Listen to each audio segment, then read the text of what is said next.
came about because of the chaos of the Vietnamese War. And at that time, there was, the black students had pretty much closed the campus because of a desire to have courses in African American literature. So out of that sense of chaos came this program, which I helped put together as a graduate student with Darwin Turner. And we were trying to put together a curriculum that would get into the canon, which did not make it. What the region decided to do is rather than put it in the canon, they would give us money for our own curriculum and our own program. And so that is how that happened in Pennsylvania. It reminded me again in terms of a writer from, also from Chile, Ana Maria del Rio. When I asked her about this, she said her creative writing comes about because of the pressure and the oppression of three dictators.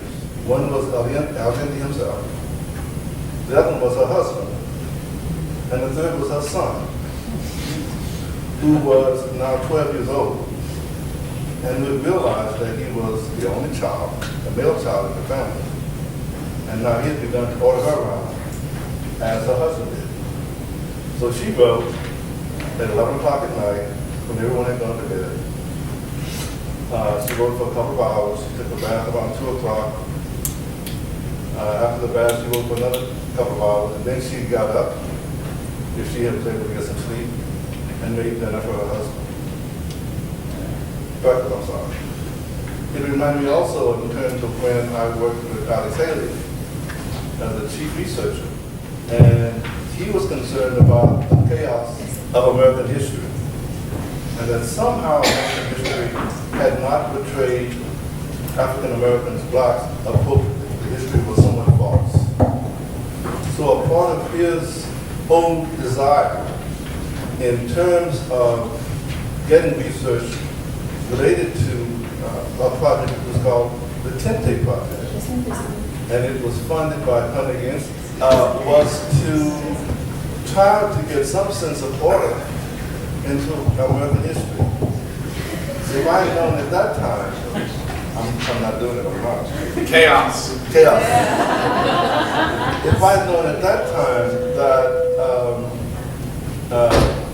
Roots was going to come out of that and Kunta Kinte, I probably would have asked for some of the royalties as opposed to the money we got.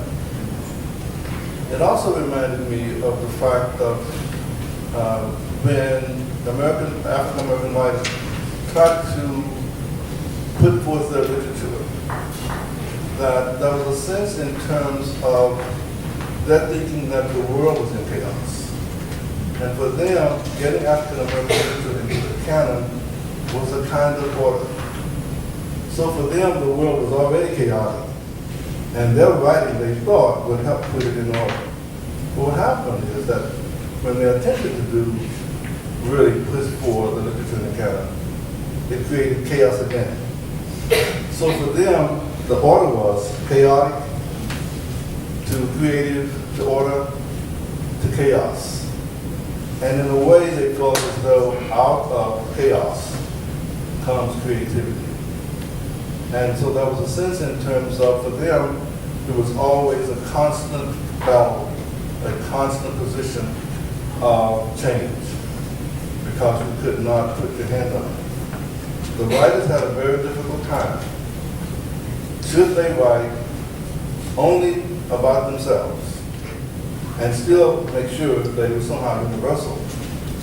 Or should they write about characters who were more broad and therefore be somewhat more assured of universality? So for them, in some respects, order was somewhat limited, because if you write literature that is so narrowly focused, in which, as Addison Gale said, African American literature is literature written by African Americans, about African Americans, for African Americans. And even though he thought as though that was a good definition, it was very clear that that focus is too narrow. And so there's an issue in terms of how do I get a sense of order and universality, or in some respect, for him, order and chaos, and get it accepted at the same time.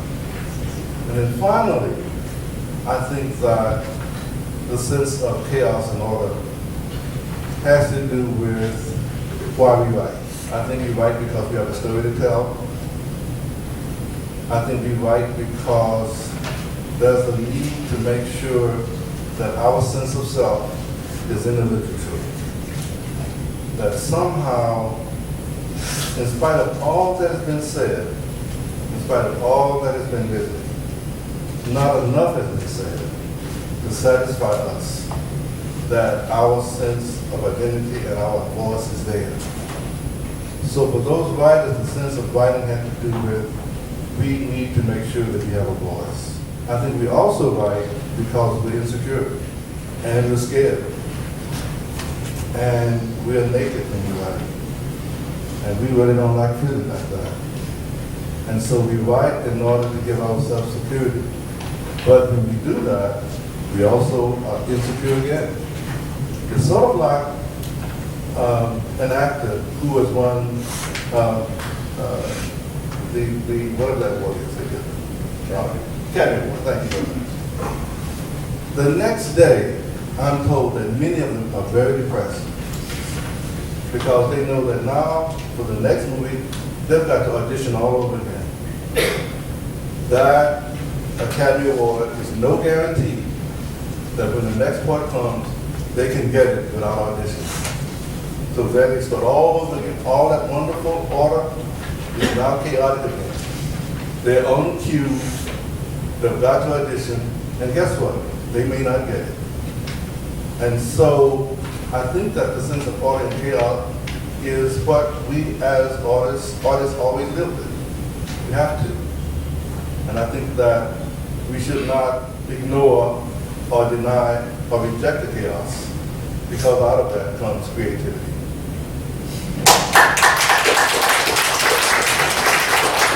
Thank you, Maurice. Your mention of the word naked reminded me of the chapter of Genesis, right? That we were all in paradise and we were all very happy, right? And two of them were very happy. And then came along chaos. I mean, the serpent's greatest subversion was to take away the innocence that was there. And so in some ways, creatively writing a chaotic world means to be able to try and perhaps bring back that sense of innocence which chaos always threatens. But more of that, perhaps, and other things from Rodger. Yeah. There you go. Thank you. So, we talk about two different things. And the first, since you mentioned Genesis, you know, it's said that the first line of Genesis begins in Hebrew with the letter B. The very first word, Bereshit, actually means, it's always mistranslated. It actually means something like, not in the beginning, but in a beginning. Indeed. So in other words, this is not intended to tell us how creation unfolded, which is still a mystery, but some of the things that happened along the way. And dogma comes in as soon as we turn the A into a V. I think Louis Zukofsky said once, all of literature is the difference between A and V. So the rabbis were looking at this and they said, well, why would the first book begin with the letter B? Why not the letter A? Why not with Aleph instead of B? And Aleph, of course, in both mathematics, means infinity. It's a term George Cantor used to signify infinity. That means two. So they decided that we live in the world of two. And in the world of two, there's male and female. There's order and chaos. There's my identity and other. There's self and other. And all of these divisions are how we navigate through the world. So when we talk about order, I really believe what we tend to be doing is making choices between one side and two sides of the same thing. Emerson says this quite well. There's a wonderful essay where he talks, it's called Compensation. And he talks about how you can never, everyone wants the good without the bad. Everyone wants order without the disorder. Everyone wants the love without the hate. But they're all one stick. When you grab the one, the other is still there. What we want to try to do is, and we fail, is to cut off the stick in half. Have the good without the bad, right? Have the love without the pain.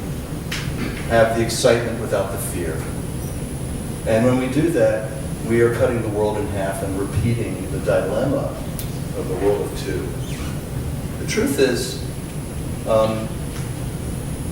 I think, and really in the way it's implicit in what Maurice is saying, and our mathematics would confirm this, chaos is not the opposite of order at all. And it's quite understood, actually, mathematically, that chaos is a form of order. And we have equations to understand chaos now, chaos theory, a great discovery, that in fact within so-called chaos is order, just as implicitly within any order is disorder. Psychologically, as soon as we win the Nobel Prize or the Academy Award, we immediately fall into the pain of what do I do next? So as soon as we have any satisfaction, we have dissatisfaction. And this two-ness is actually built into the world. It is actually of the nature of the world of two. So, you mentioned the stories about Adam and Eve, so it reminds me that there are two trees. You remember this, right? So the first tree is the tree of good and evil, which is actually a reflection of this two-ness. That we tend to divide our world and sort it out. We call this ordering. Actually, it's murder. We call it order, but what we're really doing is cutting the world in half and saying, my group is good, your group is bad. I'm a man, you're just a woman. Or I'm a woman, you're just a man.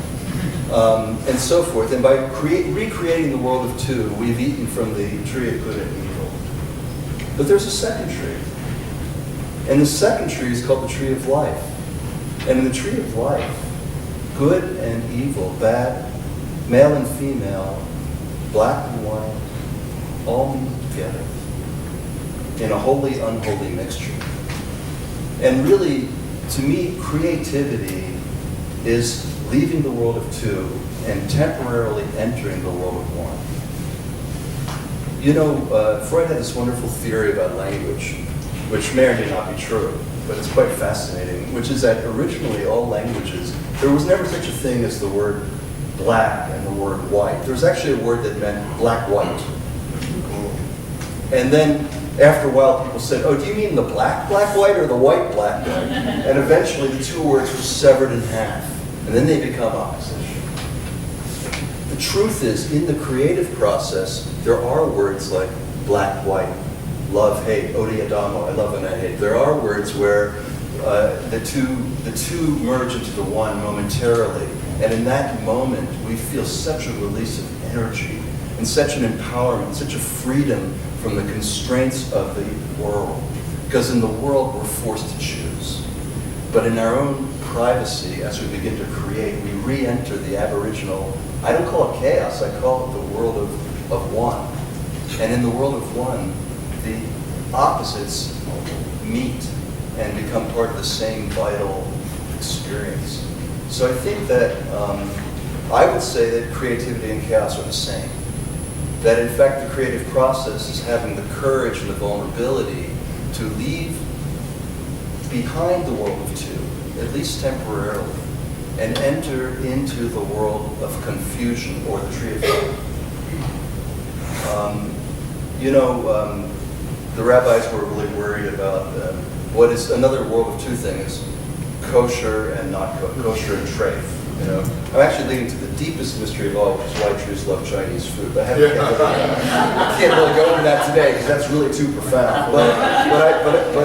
But if you understand, of course, a lot of traditional systems have this idea that some food is good and whole, which is what kosher means, when holy, and some food is broken, which is what treif means, actually broken, unholy. So if the rabbis asked this question, if you take a pig, which is not kosher, and you plant it under an apple tree, and the tree feeds on the pig and grows a new apple, is the apple kosher or treif?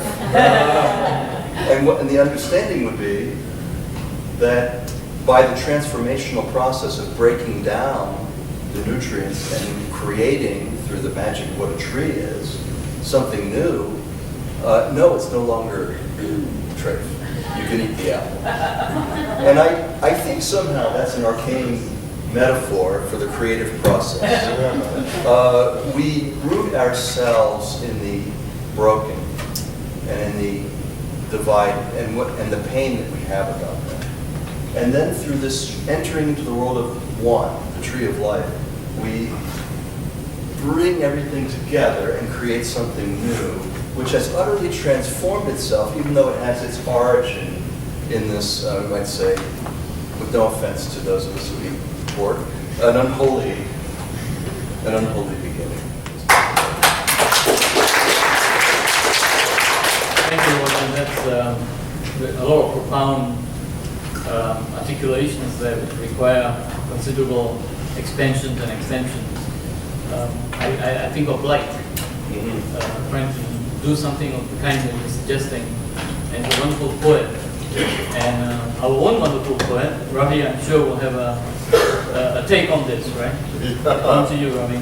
It's good to be here. I've been thinking about this notion. Some of you probably got an article here, which it just so happens, coincidentally, I was asked by the Journal of Writing and Pedagogy to write about the subject of chaos. And so you can read it on your own. There's just a quote or two in here that I wanted to share with you.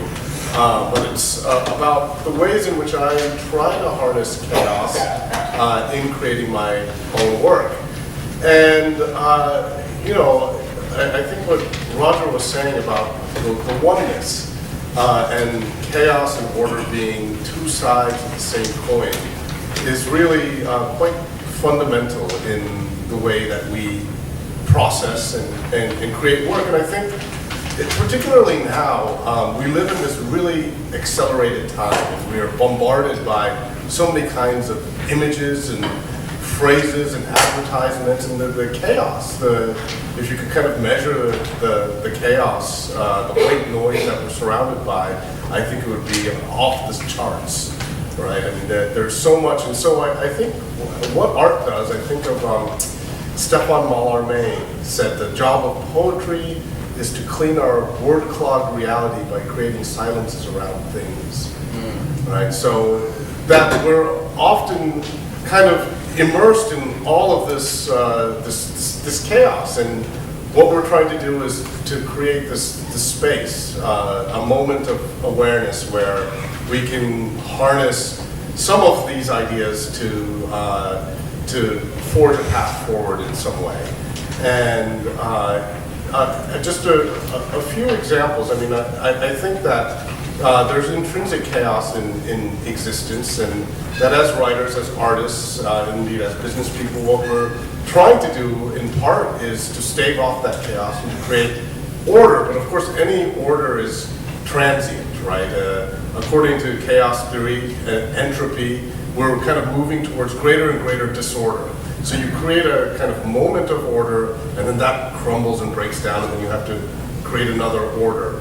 And so I think part of what I take from that is that no edifice or structure is permanent, right? Even when we think that we've arrived somewhere, it's just a momentary stop, a respite, resting place. And then, sure enough, things change, things happen, and we're forced then to create another kind of resting place, another kind of order. And that process is totally symbiotic.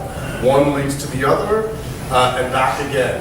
And you know, these ideas are of course not new. I mean, in Hinduism, for example, the Hindu trinity, you have Krishna, Brahma, and Vishnu, right? One is the creator, one is the preserver, one is the destroyer. And you really, all three forces need to function in order for there to be any kind of holistic awareness or existence. And so, I mean, the fact is that the destruction is just as necessary as the creation, that one cannot exist without the other. And so the other thing, I studied with a poet, Gregory Orr, when I was an undergraduate, who forced us, and back then I remember all the students were quite resentful, he kind of forced us to learn how to write formal poetry. Of course, we all chafed against this, to write sonnets, to learn how to write blank verse. And, you know, we felt very contemporary, and what is the point of these antiquated modes? And I didn't know at the time, but he's a terrific poet, and part of the reason why he came to poetry is he had a personal tragedy in his own life. As a young boy, he was out hunting with his father and brother, and mistakenly shot his brother and killed him in a hunting accident. And after that, as you might imagine, he was totally speechless. He didn't really know how to proceed. And so he eventually turned to poetry as a means of dealing with this and grappling with this. And what his point to us is that when we're faced with something that we have no words for, when we have this kind of chaos that we need to grapple with, to have some kind of structure, some kind of scaffolding to hang our experience on is really very necessary. Right? And this is why he thought particularly formal poetry was useful, that it provided us some kind of structure or form in which to contain things that are uncontainable and without shape. And you know, so that's a lesson that I still take to this day, even though I don't write formal poetry all the time. Occasionally I'll go back to it. The other thing, there's a little quote in this article by Richard Dawkins, who's a physicist, that I wanted to share with you. It's about order and chaos. And he says, "There's an anesthetic of familiarity, a sedative of ordinariness, which dulls the senses and hides the wonders of existence. For those of us not gifted in poetry, it is at least worthwhile from time to time making an effort to shake off the anesthetic. What is the best way of countering the sluggish habituation brought about by our gradual crawl through babyhood? We can't actually fly to another planet, but we can recapture that sense of having just tumbled out to life on a new world by looking at our own world in unfamiliar ways." And I think that's, even though he's a physicist, I think it's a wonderful way to think about the process of creating art. That we're, in some ways, trying to shake off those habituated modes of perception. Right? I mean, we all, whether we realize it or not, are always kind of projecting, and we see things in a fixed sort of way. And I think what writing does and literature does is that it presents a crack in that mode of perception, so that we can kind of experience things anew as if for the first time. And I think that's really one of the wonderful things about poetry and about literature, is that it allows us to open the doors of perception, as it were, so that we no longer have a habituated mode of experience, but we can kind of see things fresh, as a child does.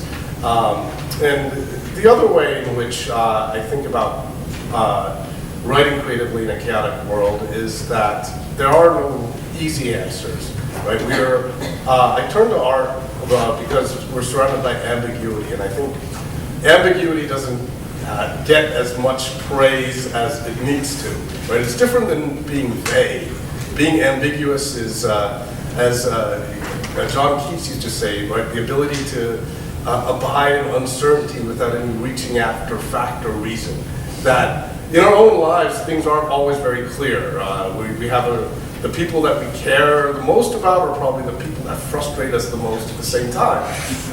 You know, we kind of think about various things, we'll find that there's a complicated scale of perception and emotion that we have.